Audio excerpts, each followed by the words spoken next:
Good evening, everyone. We are on to the 39th episode of the Priest Legacy DLC for Cultist Simulator. I'm System Chalk. So we've finished off our expeditions on the continent, and we actually have a pretty good little stack of funds. I know sometimes those episodes are not always the most interesting to watch, but I've also noticed there's still quite a few people who are actually coming into this game for the first time. So if you've ever wondered sort of why is it, you sometimes get stuck trying to achieve certain things, or you'll sort of wonder, well, how am I able to get sort of, from A to B, how am I able to get this thing? Those episodes are actually kind of very helpful ones, in my opinion at least, to maybe smooth the transition a little bit. So there have been relatively few times that we've had this playthrough where I've really wanted to do something and I've been blocked by the lack of guaranteed resources, let's say. So what I mean by that is, clearly I have finished this run if I had all of the level 10 lore that I needed, but that of course requires you to go through a number of vaults, and of course I could jump to more advanced vaults earlier on. You don't necessarily have to do them in sequence. But generally, being able to build up is sort of nice because you can use more powerful lore to summon, things like percussicants and raw prophets, and just generally you wind up in a more comfortable position than you would if you tried jumping into, the land beyond the forest or the lone and level sands with your believers. So. In particular, actually, we, now that we've got the keys, we really can't go any higher with our cult. Really, at this point, it's just upgrading the pawns, and that's it. Now, we're in a little bit of a tricky spot with our summons, so there's going to be a couple of things that we do with them. The Raw Prophet in 2.3 seconds is going to deal with the evidence, and we're going to try resummoning the percussicant. And so this is one of the reasons why I took the fascination, or I didn't take the fascination into the dream slot with the fleeting reminiscence to get rid of it. I'm actually going to try and summon not just a percussicant, but two. Or, well, I'll summon one and then I'll just keep the other. But I'll show you what I mean by that in just a second, or 4 to be precise. No lock remains, no door remains, no gate remains, no wall remains, no fortress is closed against me, no country forbids me, no law binds but the law of the mother. I am a key, and this is my use. Enid sees the gaps between things, and the arts that she has learnt permit her sometimes to place her fingers in that gap. Alright.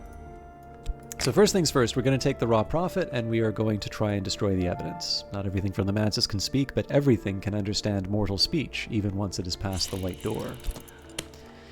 My scheme will most likely succeed, but there is always a chance that something will go awry. And we have translated the work, so the Geminiad.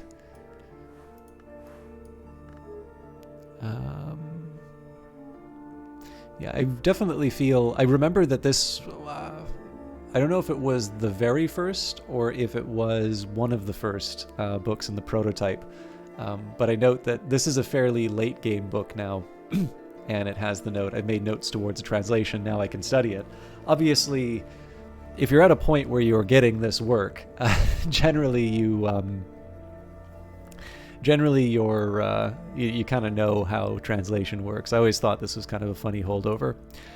These pages outline the nature and the doctrines of an hour that demands the union of what is at rest, an hour that is sought at the water's edge and beneath the moon, the witch and sister. The language is naughty, poetic, willful. It'll take some untangling. I always liked the way that the translations worked in the game as well, because I am still sort of struggling to get a good grasp on French myself. But I do know often the process of translating, from school I know a couple of classicists. I know they just don't sit down with Homer, let's say, and just read it in the original Greek, kind of the way you'd read the newspaper. In fact, so far as I can tell, people who are trying to do, let's say, a modern translation of something like Homer or Plato are generally going to be looking at other translations in addition to the source material to see how others have sort of handled those passages. So I really do like the idea of sort of sitting down and there is the work of extracting the real meaning, particularly because these are obviously very complicated texts. I would say probably the better analogy, well, not that, there isn't subtlety inside, the Iliad or Phaedrus or something like that, but, even thinking of something like a mathematics text or, something of substance, right? The reason why I want to mention a mathematics text is that there's definitely a case where the material isn't intuitive. And so, let's say I was trying to translate something from, the Bourbaki group or something like that. Again, this is assuming much more French than I understand. It's not just simply that I'm trying to do a mapping from, word A to word B, which is already not really something that's very useful or effective, let's say.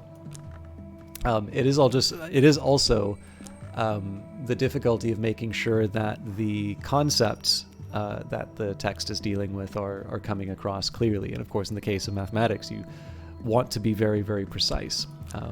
So again, there's a bunch of different. I think most people will have some sort of an experience that they can relate to on that one. But I've always really liked how Cultist Simulator doesn't just say, okay, now you know Greek well enough to sort of sit down with a complicated text and you just you read it on in the bathroom or something like that.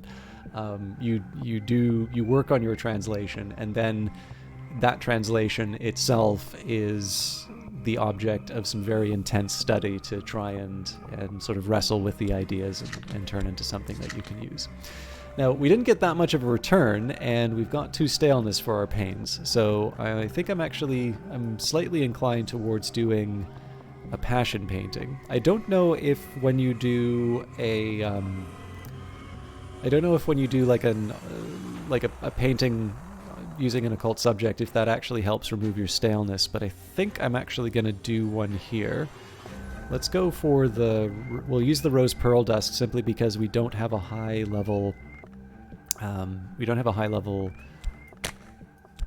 heart artifact yet. So we'll throw all our passion into it. We will use the formula Vigilant as our inspiration. Oh, wait, I was going to do something with the percussigan. Okay. I'm going to cheat a little bit.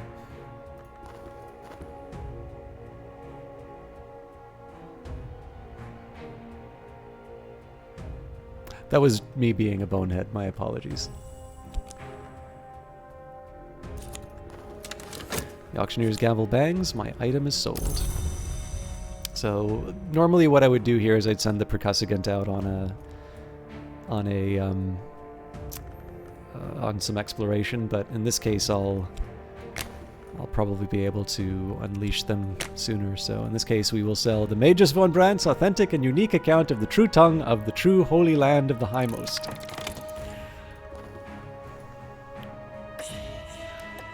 Alright, here we use the rose pearl dust.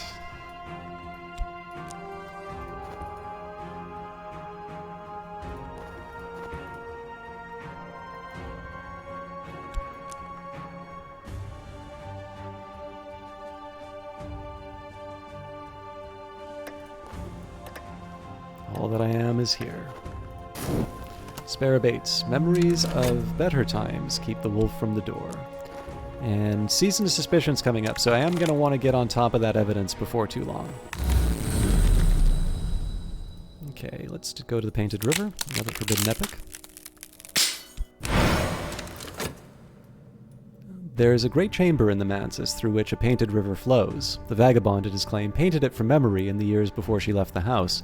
Certainly, there are histories concealed in its design. I traced them with my hand last night. There were fragments of aquamarine paint beneath my nails, flecks of gold leaf when I was done. Alright. So we will sell... We've really only got 2 more items to sell. But we'll sell a copy of the Magus von Brandt again. I am going to go back to the Stag Door.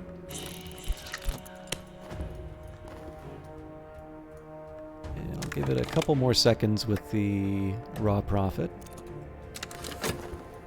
Some days are better than others. Sometimes the sky is nothing like a filthy sheet. Sometimes the river runs clear.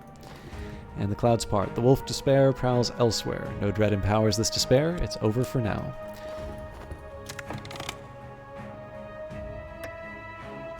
Alright, so we'll take the percussivant out. I was just keeping it in the conversation to extend its life for a little bit longer. Oh my goodness! Why did I put the fascination there? That was supposed to be tentative evidence. So now I've really given myself some trouble. Well, that's what I get for not... that's what I get for cheating with the percussivant. I made something unique, something extraordinary, something I will never dare exhibit publicly. This cannot possibly ever see daylight. It will earn no funds. It does earn me a lot of glimmering, pulsing airs, and 2 extra notoriety.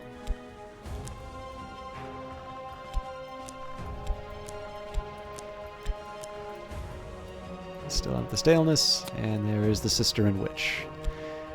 She's been a pair of funeral birds, but here she is as she would wish to drown.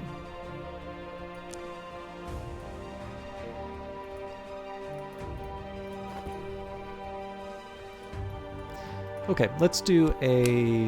Oh, alright, so I was talking about a plan that I had for the percussivant. We'll do that now. So the plan here is I'm going to take the sunset right, and I'm going to put the fascination in here. So the fascination isn't really all that useful for the ritual I'm going to be performing right now, but I'm going to put the percussivant in as a I'm going to put the percussivant in as a assistant.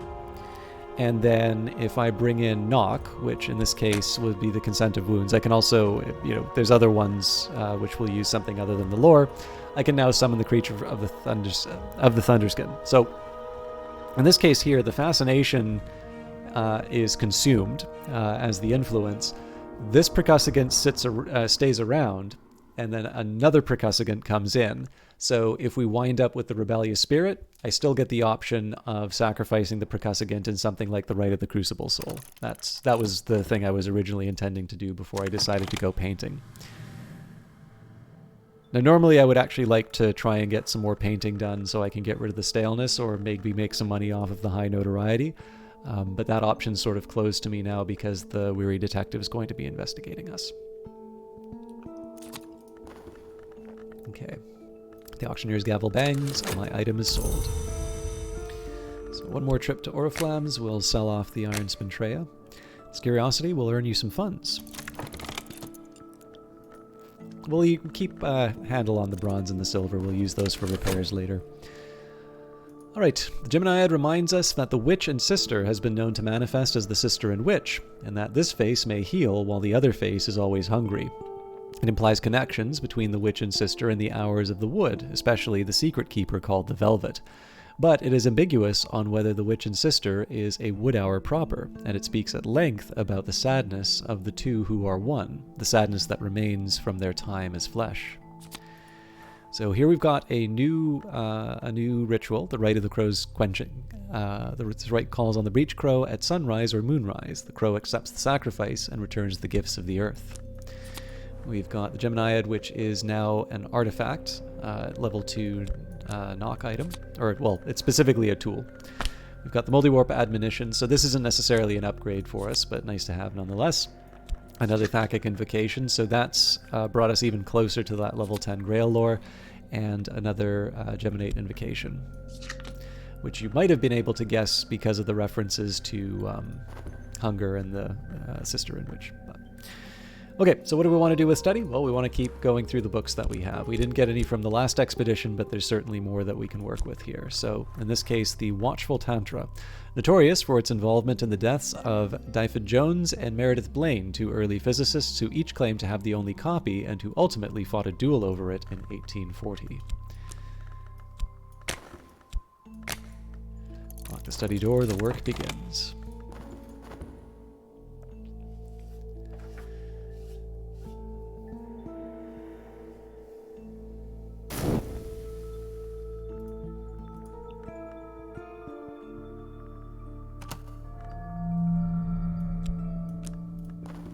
Okay, so we've got a restlessness coming up. That might help me with the painting. No real need to worry about the subtle rupture here. Let's try... I think the Ascent of Knives... Yeah. Bitter atmosphere is a bitter pill to swallow right now, but we'll work with it. Winter passes the clothes, passes the skin, nestles in the veins. I have a couple of ways I can get rid of this without too much trouble. I visited the Ascent of Knives last night, that harshest of roads through the house. It has been sacred to the Menascate and the sun and rag since the intercalate, when the true sun was divided. When I woke, my room was freezing. The chill of it had cracked the window glass. And we've got another trip to the stag door before too long.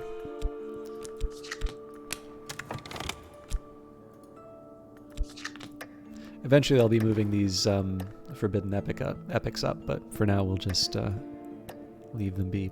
Some of the audience are on their feet now. Passions are rising. Okay, this is convenient. The course of the heart. Whenever the principle of heart is implicated, I may gain a vitality. So, first the thump, the rattling cry of the ceremonies that attends in the wood. Now here it is, shouldering its way through the world's skin, like a clawed and ruthless uncle or a headless flapping bear. So, 2 percussigants, which I feel like would be a very good 12 Days of Christmas verse. I do want to use this passion soon, but I'm going to be a bit patient. Alright, tampering with records. My minion is returned. The evidence has been destroyed, and I am a little safer. So we're actually going to do the same trick with the raw prophet. One of the reasons I like taking this approach is that there's always the worry. So one of the ways that you can sort of extend the life of a summon, and the game was specifically patched to change this. Let's do an invocation here. So summon one of the more bewildering creatures of the Red Grail. So this is not, there's no problem with doing this. This is a perfectly acceptable way for me to bring in the raw prophet. But every once in a while you're going to have a rebellious summoning. And so the challenge there is that if you go for the reason approach, you are guaranteed to come through without a problem, but you do lose whatever you were summoning, which in this case would mean the raw prophet. So whatever you give up as sacrifice, you don't get a refund if the summoning rebels. If you go for passion, then you run the risk that the summoning gets loose and potentially it attacks you or it attacks a follower, and that's a way that you can lose something that's quite precious to you. Sometimes it can actually work to your advantage, but those are fairly long odds. So because I tend to like playing it safe, I prefer this alternative, and this is actually going to solve a number of problems for me all in one go. Take the Sunset Rite, we add the Bitter Atmosphere, I can add the Consent of Wounds, and then finally we bring in the Raw Prophet, much like we did with the Percussigant. And so if we do have a rebellious summoning, well, that's fine. We just use our reason and dismiss it, and then we still have the option of doing the second, we can do the Rite of the Crucible Soul with the Raw Prophet if we don't have any other influences to give up. But of course, there's almost always influences on the table. You can use the Fleeting Reminiscence, the Trembling Airs. It doesn't at all have to match. I think there are some outside chances where there's a particular combination that winds up dominating, but in this case here, we're getting our raw profit back, so we'll take the opportunity. Also gonna have a quick chat with this percussigant. So not everything from the Mantis can speak, but everything can understand mortal speech, even once it has passed the white door. Wild lessons. If I give myself to the frenzy, I will learn a wild lesson. This will teach the Consent of Wounds, but it will convert reason to decrepitude, although even that might open a narrow door.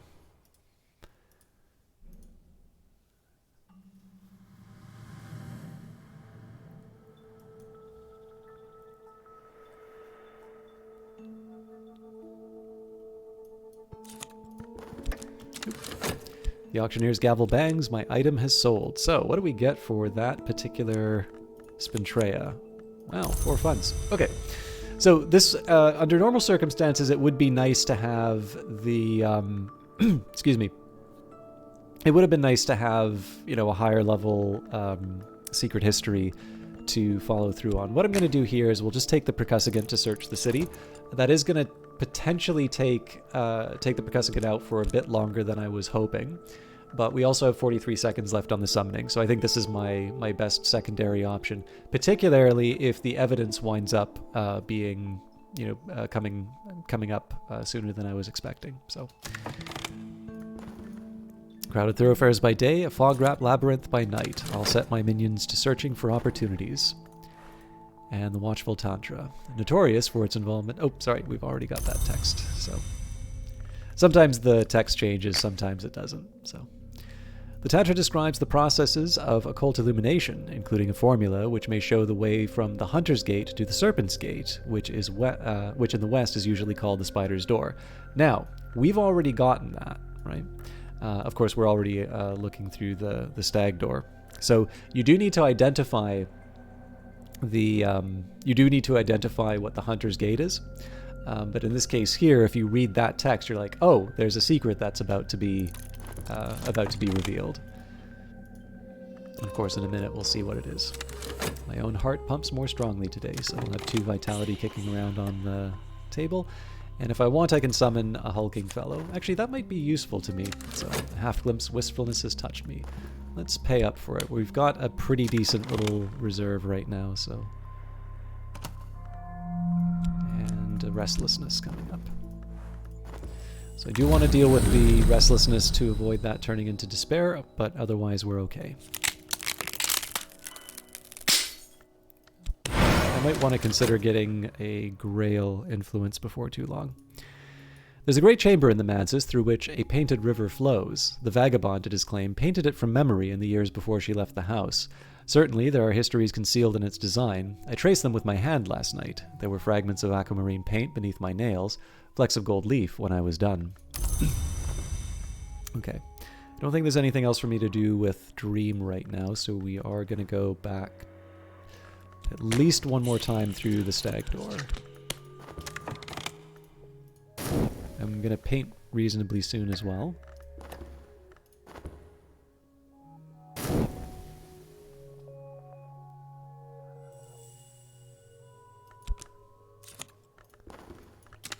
The Watchman, who is the door in the eye, waits in my dreams. If I learn the lantern lore, and I dream of this temptation, I can advance my purpose. The need gnaws at me. The Precussigant will lead me in the movements my body will not support, and if I need to make both changes and amends, why then my skin will bear the tail. The tail. Oh, my skin, the bear, the tail.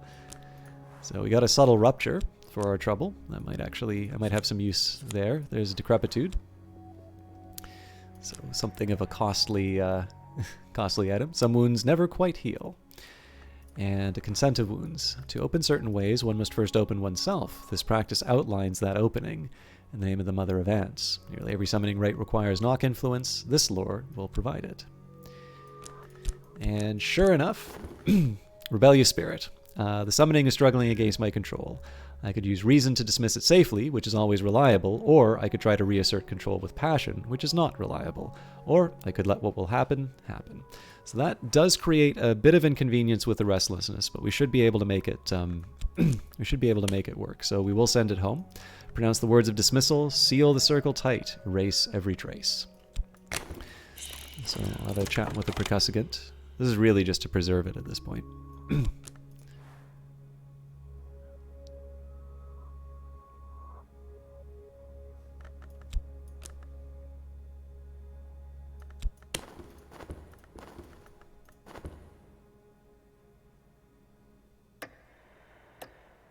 Okay, there's the evidence. Or what will become the evidence.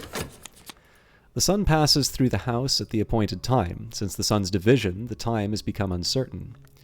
So there's the Fenian invocation. Lantern is now added to the list of potential level 10 influences, and we've got another Rite of the Watchman's Sorrow, which wasn't that important for us. So of course we already had this, we've already got to the Spider's Door, but if you were wondering how you can get there, the game actually tells you. Alright, the high mysteries of the innermost chamber of our church solar, secret rites of the Church of the Unconquered Sun, which held power in at least 2 histories. So we're a bit behind on where we want to be. We've only basically got about 3 minutes worth of books to go. That's not entirely true, actually. It's probably going to be closer to 5, because we need to translate these. But we're definitely running out of books to read, and I was hoping that we would be on expeditions by now. But we're not, and I am going to have to... So I'm going to potentially take one of my raw profits to get rid of the evidence that comes up, And I still need to summon the replacement. So, and then of course I've got restlessness to deal with because we've got a Season of Despair, which is going to hit us soon. This will buy their loyalty for now. Okay, so I'm going to have something for the hulking fellow to do, but for now, let's get that percussivant back on the search.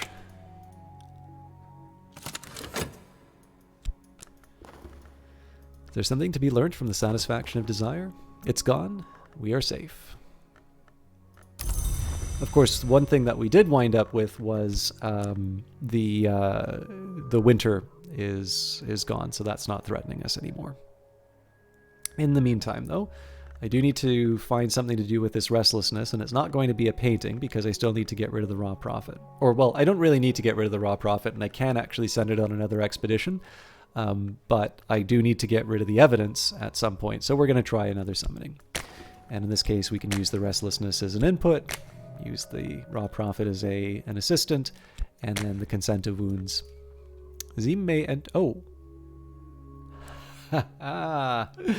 Okay, well, this was not quite what I had in mind, but you know what? This'll actually do the trick too. Azim may enter only where the Grail's power is strong, and it will choose to enter only when invoked with the Forge, with which it has flirted so often. Okay, so this isn't going to get me my raw prophet, but you know what? Azim is not a bad summon either. So we'll work with that.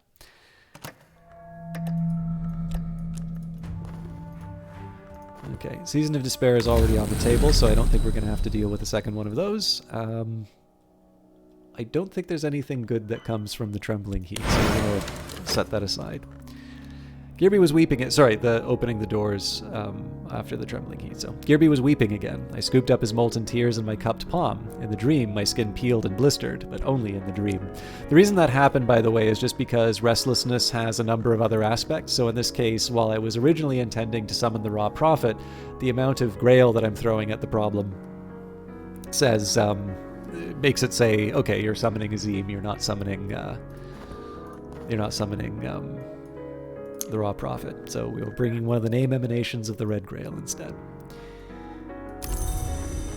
And I might have found somewhere unusual. So we've got enough time. I think I'll send the percussivant out to explore the city one more time.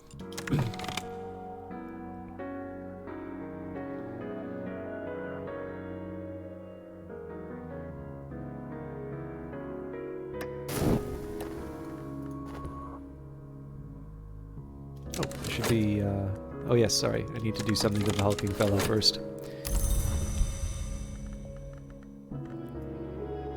Okay, my headquarters.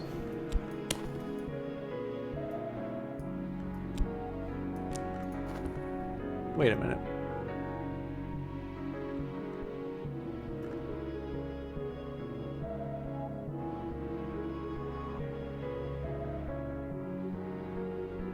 I may not be able to betray this follower now that I think of it.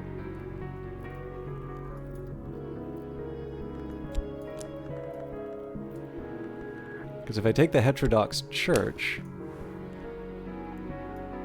I don't need the knock influence.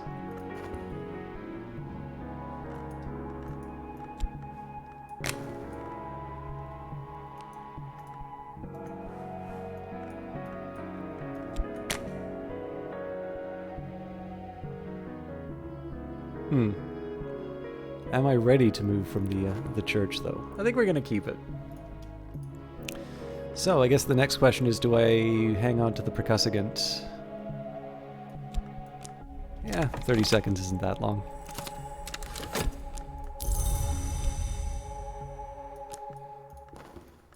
Nothing. My words cease like sand in a glass. Actually, you know what? We might even just take the pair of percussivants and go on the expedition on our own. Okay, so this restlessness isn't a problem.